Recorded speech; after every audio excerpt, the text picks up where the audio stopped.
Assalamualaikum warahmatullahi wabarakatuh. Perkenalkan, nama saya Dini Angelita dengan NPM 246100094. Di sini saya akan membahas soal manajemen keuangan yang diampu oleh Bapak Febrianto SEMM. Di video kali ini, saya akan membahas tentang materi kriteria penilaian investasi guna memenuhi ujian akhir semester. Langsung saja kita bacakan soalnya terlebih dahulu, yaitu tahun 2008 PT Mentari Persada Tbk berinvestasi dengan modal sendiri, yaitu senilai dengan 94 miliar. 94 miliar yaitu NPM saya. Kemudian modal kerjanya yaitu 1 miliar. Untuk ekonomisnya 5 tahun dan disusutkan tanpa nilai sisa. Pengembaliannya tingkat bunga yang diinginkan adalah 15%. Perkiraan raba setelah pajak selama 5 tahun yaitu 950 juta, 1,100 juta, 1,250 juta, 1,400 juta, dan 1,650 juta. Yang ditanyakan, berapa kas bersih yang diterima pada akhir tahun? Oke, jadi di sini kita akan bahas 6 tahapan.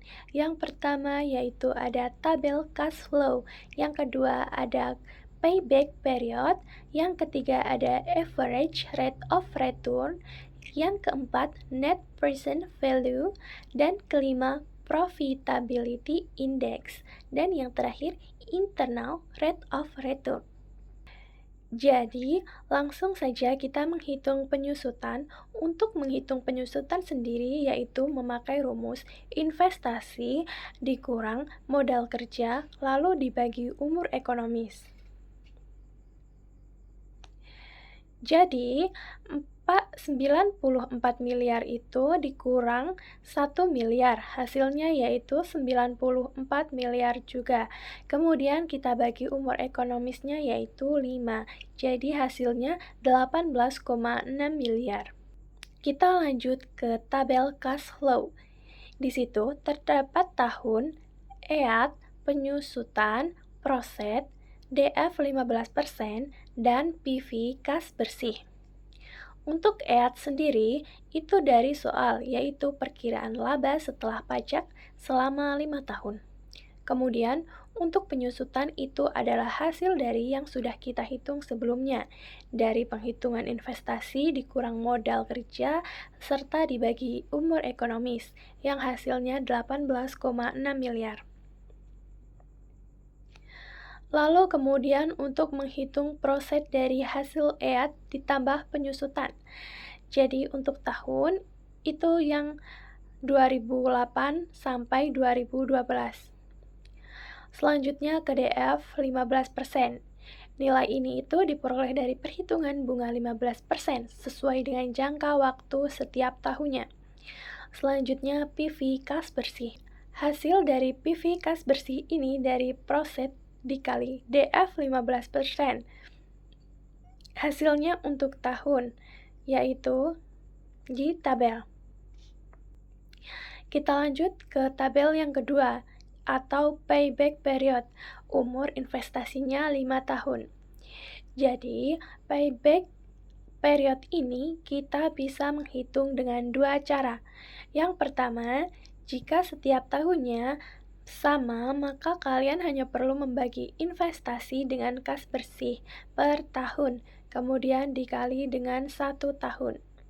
Lalu cara yang kedua yaitu setiap tahunnya beda, maka kalian harus mengurangkannya satu persatu investasi dikurang dengan proses tahun pertama. Dan jika hasilnya masih positif, maka kalian bisa mengkurangkannya hingga hasil pengurangan kalian tidak bisa dikurangkan lagi atau hasilnya negatif. Kemudian untuk investasi 94 miliar itu kita kurangkan hingga tahun keempat. Lalu hasil dari pengurangan investasi hingga tahun keempat adalah 247,550 miliar. Hasil itu untuk menghitung PP. Jadi, 247,550 miliar itu kita bagi hasil dari proses tahun kelima, yaitu 20,250 juta. Kemudian kita kalikan 12 bulan, sama dengan 8,8 bulan atau 9 bulan. Atau bisa saja 4 tahun 9 bulan ya, teman-teman. Jadi, berdasarkan perhitungan diperoleh PP kurang dari umur investasi, maka proyek tersebut layak untuk dijalankan. Kita lanjut untuk membahas tabel yang ketiga. Kita akan menghitung rata-rata pengembalian bunga. Lalu untuk menghitung rata-rata pengembalian bunga, yang pertama, kita harus mengetahui terlebih dahulu rata-rata EAT-nya berapa. Juga harus mengetahui rata-rata investasinya itu berapa.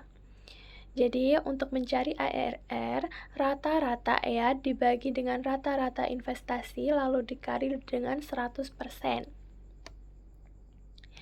Pertama, kita mencari rata-rata EAT dahulu, yaitu dengan total EAT dibagi dengan umur ekonomisnya.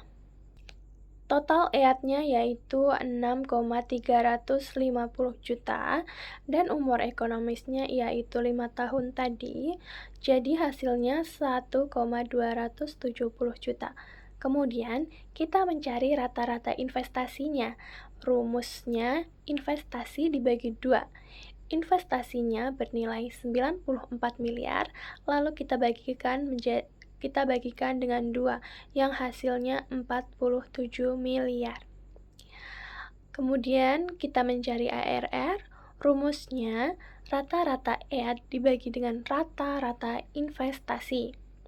Jadi, 1,270 juta ini kita bagi dengan 47 miliar, hasilnya 0,027. Setelah itu kita kalikan dengan 100%, hasilnya 2,70%. Kemudian, ARR dikali investasi yaitu 94 miliar, hasilnya 2,538 miliar.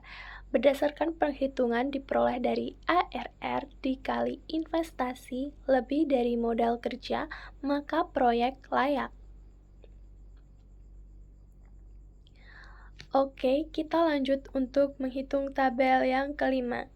Kita akan menghitung NPV, atau untuk menghitung NPV, ini kita hanya akan mengurangi total PV kas bersih dikurangi dengan PV investasi. Jadi, NPV sama dengan total PV kas bersih dikurangi dengan PV investasi. Lalu hasil yang di tabel adalah negatif 27,527,750 miliar atau NPV-nya negatif. Jadi, proyek tidak layak diterima atau ditolak. Lalu kemudian untuk tabel yang kelima, kita lanjut untuk menghitung PI. Untuk mencari PI, kita hanya akan membagi, yaitu total PV kas bersih dibagi dengan PV investasi. Jadi, 66 miliar 472.250.000 kita dibagi dengan 94 miliar. Hasilnya yaitu 0,707151596 sesuai berdasarkan dengan tabel di atas. Berdasarkan perhitungan diperoleh PI kurang dari 1, maka proyek itu ditolak. Lalu untuk tabel yang terakhir, kita akan menghitung atau mencari IRR. Pada tabel ini kita mencari 2 tabel, yaitu kutub nilai NPV positif dan kutub nilai NPV negatif. Untuk tabelnya sendiri itu sama dengan tahap yang pertama, mencakup tahun EAT, penyusutan, proset, DF, dan PV kas bersih. Bedanya, di DF untuk kedua tabel ini menggunakan DF 1% dan DF 10%. Begitu. Kesimpulannya yaitu, berdasarkan hasil perhitungan, proyek dinilai layak menurut payback period, waktu pengembalian investasi 4 tahun, 9 bulan lebih cepat dari umur investasi 5 tahun, dan layak menurut ARR. Namun, hasil NPV bernilai negatif. PI kurang dari 1, serta IRR berada di bawah tingkat bunga 15%. Oleh karena itu, secara keseluruhan, proyek tidak layak untuk dijalankan. Cukup sekian penjelasan dari saya untuk video pembelajaran dari manajemen keuangan kali ini. Saya ucapkan terima kasih untuk yang sudah menonton. Wassalamualaikum warahmatullahi wabarakatuh.